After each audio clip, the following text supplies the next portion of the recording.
მოგესალმებით გიორგი, მადლობა ჩართვისთვის. დიახ, საუბრები იმაზე, რომ დაზვერვის სამსახური, რომელსაც საგარეო დაზვერვის ფუნქცია აქვს და საგარეო საფრთხეების პრევენციის დიდი როლი აქვს სუსტან შეერთებასთან დაკავშირებით, დიდი ხანია შიდა დახურულ სივრცეში მიმდინარეობს, რაც საჯაროდ არ გამოსულა. ასეთი საუბრები მათ შორის 2017 წელსაც იყო ივანიშვილის მმართველი პარტიის დროს, თუმცა მაშინ ეს არ გამოვიდა, იმიტომ რომ ჩვენმა დასავლმა პარტნიორებმა მნიშვნელოვანი როლი ითამაშეს იმაში, რომ არ მომხდარიყო სუსის, რომელიც შიდა უსაფრთხოებაზე უზრუნველყოფილი და საგარეო დაზვერვის, ასე რომ ვთქვათ, დაზვერვის სამსახურის გაერთიანება, იმიტომ რომ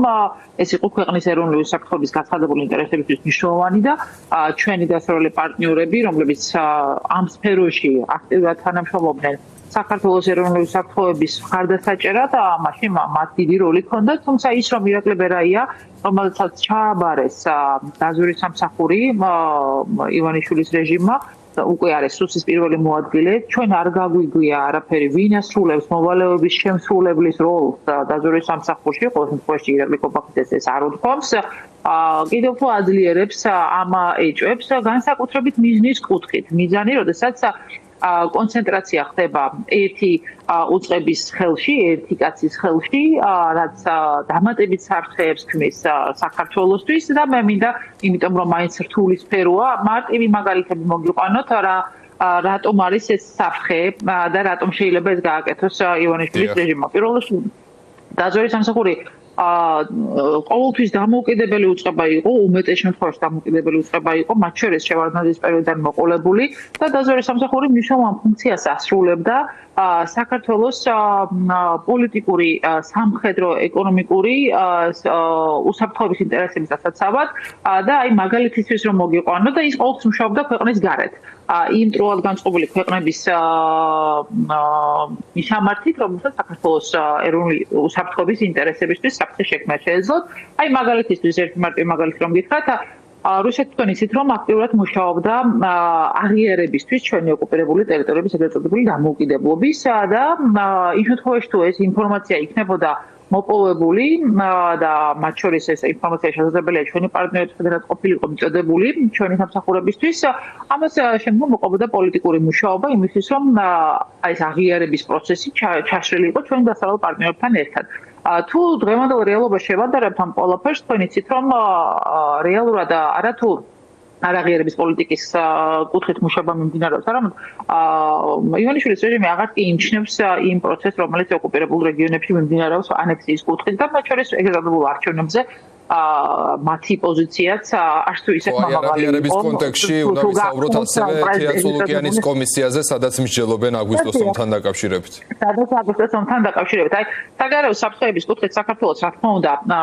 საფრთხეები ახლა არ წასვლია და აი მარტივი მაგალითიც რო გითხრათ, გლობალური ომის პარტიაზე როდესაც ლაპარაკობს ივანიშვილის რეჟიმი, ამითაც ჩანს რომ ეს ყოველია, იმიტომ რომ რეალურად თუ რაიმე საფრთხე მოდის ქვეყნის გარედან, დღეს ივანიშვილი ამტკიცებს, რომ ეს არის დასავლეთი მეგობარი ქვეყნებისგან და არა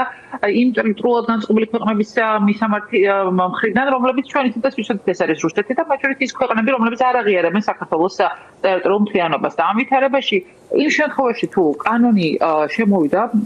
არალეგიტიმურ პარლამენტში გაერთიანებასთან დაკავშირებით, ეს კიდევ ერთხელ ეცებულება იქნება იმისა, რომ რეალური საფრთხე ივანიშვილისთვის არა გარედან, არამედ შიგნიდან არის და შიგნიდან საფრთხე არა ქვეყნის კუთხით, არამედ მისი რეჟიმის უსაფრთხოების კუთხით არის და ეს იქნება ძალიან დიდი საფრთხის შემცველი, იმიტომ რომ ერთი სხვა კონცენტრაცია მოხდება ერთი უწყების ხელში, არ მოხდება განსხვავებული ალტერნატიული აზრების შეჯერება, თქვენ იცით რომ დაზვერვის სამსახური პრემიერის დაქვემდებარებაში ყოფი უწყება არის და ის დაზვერვის სამსახურის უფროსი გახლავთ მრჩეველი მათ შორის პრემიერის დაზვერვის სფეროში ეროვნული უსაფრთხოების კუთხით და გაერთიანების შემთხვევაში სამი ძირითადი ასპექტი მინდა ჩამოგითვალოთ. ერთი მხრივ ჩვენ ვცირდება კონცენტრაცია და ყურადღება საგარეო საფრთხეებზე, რაც რა თქმა უნდა საქართველოს გააჩნია და გაიზრდება ამ სუსის ასე რომ ვთქვათ ძალაუფლება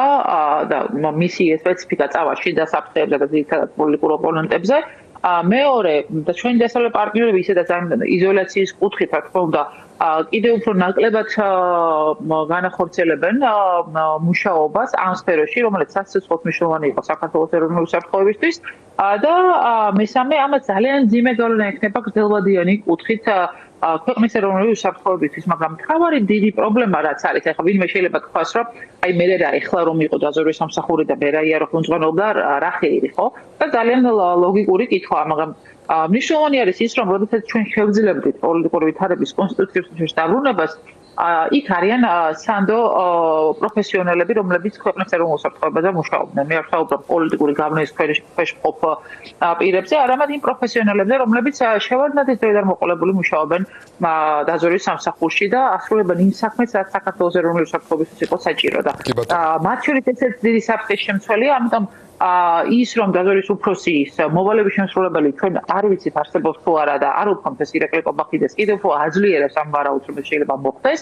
და მთლიანად ეროვნული უსაფრთხოების სისტემა რომელიც უნდა ემსახურებოდეს ეროვნულ ინტერესებს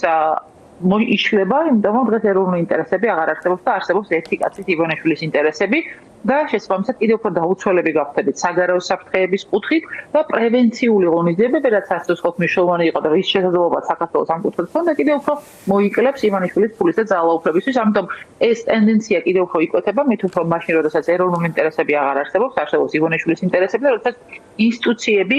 კონცენტრაცია ძალაუფლების მხოლოდ ივანიშვილის ფულისთვის არის და დამატებით საფრთხეს ქვეყნის სუვერენიტეტისთვის, ტერიტორიული მთლიანობისთვის და იმ ეროვნული ინტერესების საფრთხეებს გაზდის, რომლის პრევენციაც ამ ინსტიტუტების მეშვეობით აქამდე ალბათ თუ კარგად შესაძლებელი იყო. გასაგებია, თეონა, რაც შეეხება სახელმწიფო უსაფრთხოების სამსახურს, ეს მნიშვნელოვანი სტრუქტურა ჩააბარეს ანდრი ოხანაშვილს და ჩამოაშორეს ამ უწყებას გრიგოლ ილუაშვილი, ხო, ბიძინა ივანიშვილის ერთ-ერთი სანდო კადრი. თქვენი აზრით რას მიანიშნებს ეს ცვლილებები, რაზე მეტყველებს, რატომ ჩამოაშორეს ლილუაშვილი ამ სტრუქტურას და რატომ ჩააბარეს ოხანაშვილი? ორი ამბავი ძალიან მნიშვნელოვანი. გრიგოლ ლილუაშვილის ასე ვთქვათ, უფროსობის დროს არაერთი სკანდალი გვახსენდება ჩვენს სულში. იქნებოდა სუსტეგტებული კრებსები, თუ იქნებოდა სხვა საკითხები, მაგრამ არასდროს ივანიშვილს არ მიუწია ფოფუნება არც ერთი მის მიერ წარდგენილი პრემიერისთვის, რომ სუსის უფროსი მას თავად დაენიშნა და ამ შემთხვევაში ეს ეხლა პირველად არის ირაკლი ყობახიძის შემთხვევაში, რაც კიდევ ერთხელ აჩვენებს იმას, რომ ძალაუფლების კონცენტრაცია ბოლომდე მას გადააბარა და ამ კუთხით შესაძლებელია ეს უკავშირდებოდეს ბაჭიაშვილის საქმე, შესაძლებელია ეს უკავშირდებოდეს სხვა საკითხად, მე ნამდვილად არ მაქვს ინფორმაცია, მაგრამ დამატებითი საფრთხეები იქნება ამ კუთხით, როდესაც სუსი არის პოლიტიკური იარაღი, რა თქმა უნდა, მაშინაც პოლიტიკურად გამოიყენებოდა სუსი ლილუაშვილის პერიოდში და არც ლილუაშვილი არ იყო თოსიფრიანი ანგელოზი, ასე რომ ვთქვათ, მაგრამ ამ ვითარებაში ეს კიდევ ერთხელ აჩვენებს იმას, რომ მთელი კონცენტრაცია ირაკლი ყობახიძის ვერტიკალში იქნება მხოლოდ ავტორიტარული მეთოდებით ძალაუფლების შენარჩუნება და მით უფრო მაშინ, როდესაც სუსის სისტემა იქნება გამოყენებული დამატებითი დაშინების და პოლიტიკური მექანიზმის შესაქმნელად იმისთვის, რომ ავტორიტარული მეთოდებით ბოლო-ბოლო საბოლოო ჯამში ჩააბეტონონ ის ძალაუფლება, რომელიც მათ აქვს სურვილი ესე ჩანს. შესაბამისად, მიუხედავად იმისა, რომ შიდა დეტალები ნამდვილად არ მაქვს ინფორმაცია რა და როგორ მოხდა, ფაქტია ის, რომ ირაკლი ყობახიძე არის ივანიშვილის პირველი პრემიერი, რომელსაც ივანიშვილმა მისცა უფლება, რომ სრულიად ყოლოდა თავისი ხალხი და სიმართლე გითხრათ, არც იმას არ გამოვრიცხავ მომავალში, რომ ის ძველი სისტემა, რომელიც ქართულ ოცნებას ჰქონდა, როდესაც სუსი იყო შინაგანთა სამინისტროში, ესეც კვლავ დაბრუნდეს ამ ძალაუფლების კონცენტრაციის მიზნით, რაც იყო მთავარი რეკომენდაცია ჩვენი პარტნიორების და ის დემოკრატიული ნიშანწყალი უსაფრთხოების სექტორში, რაც აუცილებელია დემოკრატიის სისტემაში შეგახსენებთ, გიორგი, 9 ევროპული რეკომენდაცია, როდესაც იყო მე-5 რეკომენდაცია იყო უსაფრთხოების სექტორში დემოკრატიული კონტროლის განხორციელება, ანუ პარლამენტს როდესაც უნდა გაეკეთებინა კონტროლი იმისთვის, რომ ძალაუფლების უზურპაცია არ მომხდარიყო სპეცსამსახურების და ძალოვანი უწყებების მეშვეობით. და ახლა ამ საპირისპირო სურათს ხედავთ, რაც დამახასიათებელია ბუნებრივი ავტორიტარული ქვეყნებისთვის და რაც საფრთხეს ქმნის მათ შორის ავტორიტარული მმართველისთვის, სიმართლე გითხრათ, იმიტომ რომ ამისი წარსული მაგალითები არსებობდა და არც მაშინ არ დამთავრებულა კეთილად და ბედნიერად ეს ყველაფერი, მაგრამ ჩემი მთავარი სატკივარი აქ არის ის, რომ ეროვნული უსაფრთხოება, ის საფრთხეები, რომელიც ნაწილობრივ ოკუპაციის პირობებში არათუ წასულა, არამედ დამატებით იზრდება, კიდევ უფრო მოწყვლადი გახდება და ის რეალური სურათი და განსხვავება, რომელიც უნდა გქონდეს იმ ქვეყანას, რომლის 20% ოკუპირებულია და აქვს დღეს ივანიშვილის პირობებში რადიკალურად ასუსტებს კიდევ უფრო მეტად ჩვენი ეროვნული უსაფრთხოების ინტერესებს და კიდევ უფრო მეტად დაუცველს და მოწყობს ის იმ საფრთხეებს, რომლის წინაშე საქართველოს დგას. ამიტომ ამ ვითარებაში, რა თქმა უნდა, ლოგიკური გაგრძელება იქნება ავტორიტარიზმისთვის, ეს შერწყმა, მათ შორის ერთხელში ძალაუფლების კონცენტრაცია, სრულად მოშლა ბალანსის სისტემისა, კონტროლის სისტემის, საპარლამენტო კონტროლის, დემოკრატიულ კონტროლს ეძახიან მას, მაგრამ ის კიდევ უფრო დააჩქარებს იმ გამოწვევებს და საფრთხეს, რომელიც ქვეყანას აქვს და ამ ვითარებაში ამიტომ არის ძალიან მნიშვნელოვანი უსაფრთხოების სექტორის გამართული მუშაობა, ბალანსი და რესტავრე ეროვნული ინტერესები, რომელიც დღეს აღარ არსებობს, არსებობს მხოლოდ ივანიშვილის ინტერესები, რომელიც საქართველოს სუვერენიტეტ ტერიტორიული მცენობის წინააღმდეგ მოქმედებს ამ სახელმწიფოს. უბრალოდ ასევე დიახ საზა შათირიშვილის წერილზე, რომელიც გავრცელდა გასულ კვირას და პრინციპში გახმოვანდა ბიძინა ივანიშვილის პოზიციები, ხო, შათირიშვილის წერილის მეშვეობით. დიახ, სასახად ითქვა, რომ აი დონალდ ტრამპიც დიპ სტეიტის ნაწილიაო. აი ამ წერილმა და უკვე ღია შეტევამ ამერიკის ახალ ადმინისტრაციაზე რა აჩვენა რეალურად თქვენი შეფასებით და უნდა დაფიქრდნენ თუ არა ამაზეც მათ შორის ქართული ოცნების ამომრჩევლებიც. არაფერი ახალი ის რაც ჩვენ არ გვთქვამს, მათ შორის გიორგი გახარიას არ ვთქვამს, როდესაც 20 იანვრამდე ისაუბრობდა იმაზე, რომ მალე მოხდებოდა ის რაც შათირიშვილმა და დანარჩენმა ფილოსოფოსებმა, ივანიშვილის კარი ფილოსოფოსებმა გამოიტანეს აშკარაოზე და რომელიც კიდევ უფრო გაძლიერდება ტენდენციაში. ის რომ ივანიშვილს მოლოდინი ჰქონდა, რომ ჯერ ამერიკის ელჩი ხდებოდა, მე გახსოვთ ეს დაპირება, რომ აი არჩევნების შემდეგ ექნებოდა შეხვედრა. შემდგომ 20 იანვარის საკრალური თარიღი და დაალაგდებოდა. საბოლოოში დაინახეს, რომ ვერ დაალაგდნენ და ვერ დაალაგდებოდნენ, ლოგიკურია რომ ვერ დაალაგდებოდნენ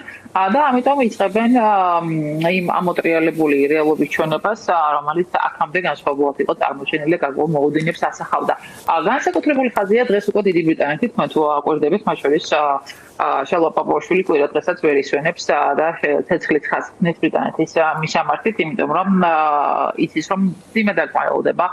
ივანიშვილის რეჟიმს ბრიტანეთისგან, განსაკუთრებით იმ სანქციების შემდგომ, რომელიც მიხეილ სააკაშვილის მოსამართლეებმა უკვე ნაციონალური მოძრაობიდან განმობარგებულმა კლანმა ივანიშვილის ხელში მიიღეს და არ გამოირიცხება მათ შორის რუხაძეზე სანქციები იმ მოვლენებიდან გამომდინარე, რომელიც ის სამართლოდ დავას ეხებოდა, რომელიც მან წააგო და მათ შორის იმ ფინანსურ გარიგებებს, რომელთან დაკავშირებითაც გამოძიება იყო ბრიტანეთში მათ შორის და ამიტომ თავარი საკითხი არის ის, რომ ჩვენი მხარდაჭერა, ჩვენი პარტნიორებისგან კიდევ უფრო გაძლიერდება, თუმცა კიდევ უფრო გართულდება ავტორიტარული რეჟიმის რეაგირება და რეაქციები ამ ყველაფერზე. ამიტომ გასაგებია, რომ ამერიკასთან ვერ დაალაგდებოდნენ და ამიტომ არის ეს ცეცხლის ხაზი. მე სიმართლე ველოდებოდი მამუკა მდინარაძეს და არადა შათირიშვილს, მაგრამ როგორც ჩანს პირველ ხაზზე კლავს ზადა შათირიშვილი დასჭირდა ივანიშვილს, რაც ძალიან მძიმე სანახაობაა, სიმართლე გითხრათ, მაგრამ თუ ვინმე რაიმე უნდა დაინახოს მათ შორის ქართული ოცნების იმ ამომრჩევლმა, რომელსაც ადყუებდნენ ღირსებით ევროპის კენსუაზე და არანაირი ევროპის კენსუა რო არ არის, მათ შორის ევროსაბჭოს საპარლამენტო ასამბლეადაც გამოჩნდება ხვალ, როდესაც კიდევ ერთხელ დავინახავთ ყველა როგორ არ შეასრულა საქართველოს მის ვალდებულება, რაც ევროსაბჭოში საქართველოს გაჩნდა 99 წელიდან, როდესაც პირველი სიტყვა მე ვარ ქართველი, იმაში მე ევროპელი გაისმა ამ შენობაში და მათ შორის ის რომ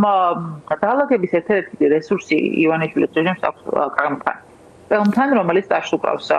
დღეს ივანიშვილს და დამატებით აფეზებს იმისთვის, რომ ის ინტერესები, რომელიც საქართველოს ჰქონდა, საბოლოოში ფეხბურთში გათელოს. ამიტომ ბრძოლა გაგრძელდება, მხარდაჭერა ჩვენი პარტნიორების გაგრძელდება, ეს ბრძოლა არ იქნება მარტივი, მაგრამ ჩვენ ყველაფერი უნდა გავაკეთოთ იმისთვის, რომ საქართველოს დავაბრუნოთ იმ კონსტიტუციურ ჩარჩოში, საიდანაც ის გაიყვანა და ავერიდოთ მათ შორის ის უამრავი საფრთხე, რომელიც ამ პროცესთან ახლავს და ამიტომ არის ძალიან მძიმე სანახავი ეს უსაფრთხოების სექტორის მთლიანად ინსტიტუციური მოშლაც და ის გადაადგილებებით, რომელიც დიდ დარტყმას მიაყენებს ამ ეროვნულ ინტერესებს. დიდი მადლობა თეონა აქუბარდიას უსმენდით პირდაპირ ეთერში, ის გახარიას პარტიას წარმოადგენს.